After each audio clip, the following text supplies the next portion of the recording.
नवजात बाळांच्या मृत्यूवर सुषमा अंधारे आक्रमक, जिल्हा शल्यचिकित्सकांवर सदोष मनुष्यवधाचा गुन्हा का नाही? मी एक आई आहे, त्यामुळे आईचं दुःख मी समजू शकते. उद्धव ठाकरेंनी मला आणि 2 आमदारांना या घटनेची माहिती घेण्यासाठी पाठवलंय. 2 तासांपासून आम्ही चौकशी समितीतील अधिकाऱ्यांचा शोध घेतोय. मला फायर ऑडिट मिळालेलं नाही, इलेक्ट्रिकल ऑडिटही मिळालं नाही. अशी दुर्घटना घडू शकते याची जिल्हा शल्यचिकित्सकांना माहिती होती. मग त्यांच्यावर सदोष मनुष्यवधाचा गुन्हा का दाखल होऊ नये? लोकल पद्धतीनं केलेलं वायरिंग या घटनेला कारणीभूत ठरलं असण्याची शक्यता आहे. भंडाऱ्यात घटना घडली तेव्हा मुख्यमंत्री असलेले उद्धव ठाकरे स्वतः तिथे गेले होते. 4 अधिकाऱ्यांना निलंबित करण्यात आलं होतं. इकडं मुख्यमंत्री फडणवीस तर सोडाच, मात्र ज्यांना मुख्यमंत्री पदाचे डोहाळे लागलेत, जे गुडघ्याला वाशिंग बांधून बसले, ते भावी मुख्यमंत्री बावनकुळे इकडे फिरकलेलेच नाहीत. पालकमंत्री बावनकुळे यांना मुख्यमंत्री पदाशिवाय दुसरं काही दिसत नाही. शिलर कंपनीचे व्हेंटिलेटर पुरवणाऱ्या व्यक्तीचं सरकारमधील कुणासोबत लागेबांधे आहेत का?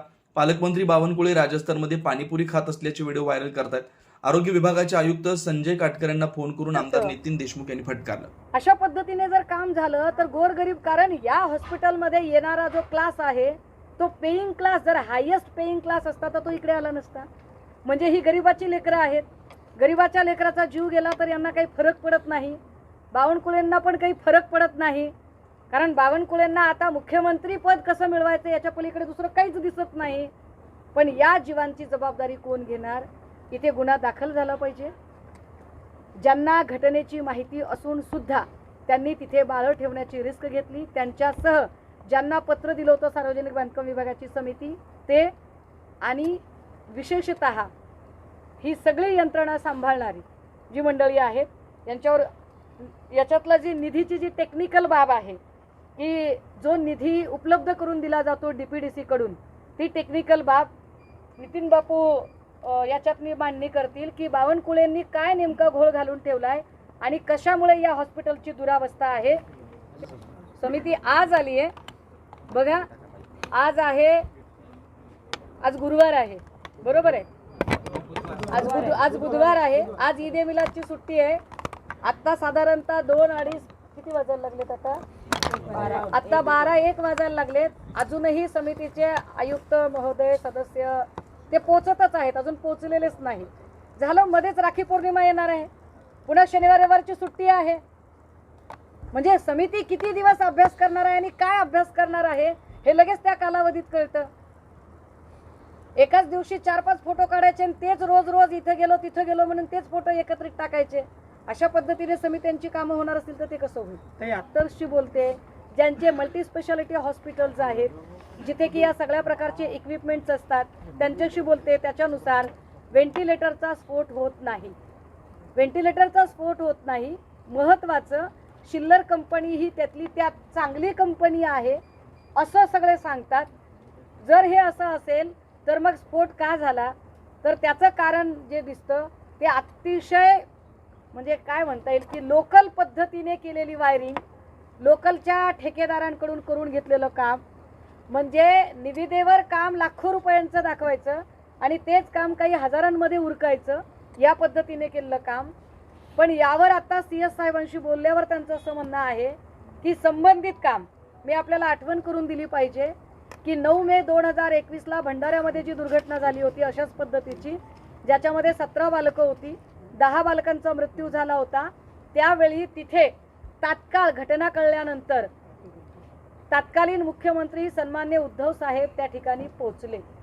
नुसते पोहोचले नाही, जाग्यावर 4 अधिकाऱ्यांना तात्काळ डिसमिस केलं गेलं, पदच्युत केलं गेलं त्या 4 जणांना.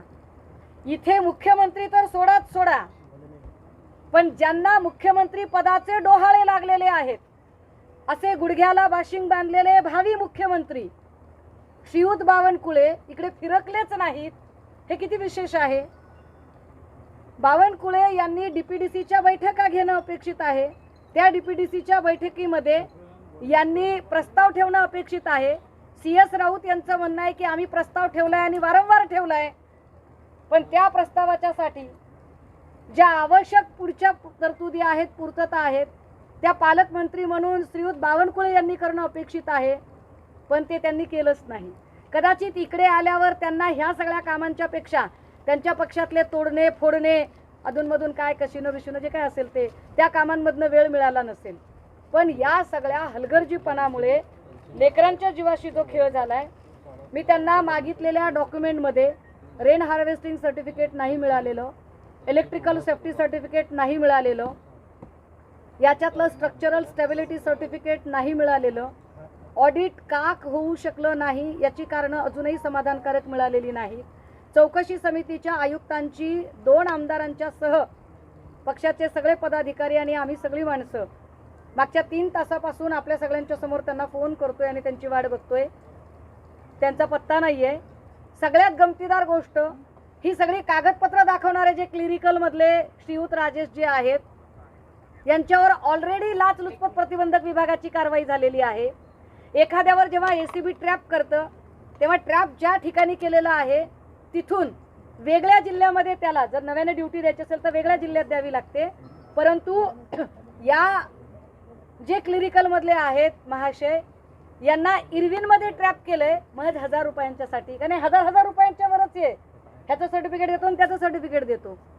इरविनमध्ये यांना ट्रॅप केलंय आणि 500 मीटर अंतर सुद्धा नाहीये. इथं लगेचच त्यांना डफरीनमध्ये पोस्टिंग मिळाले. हे कुठले राजकीय आशीर्वाद असतात?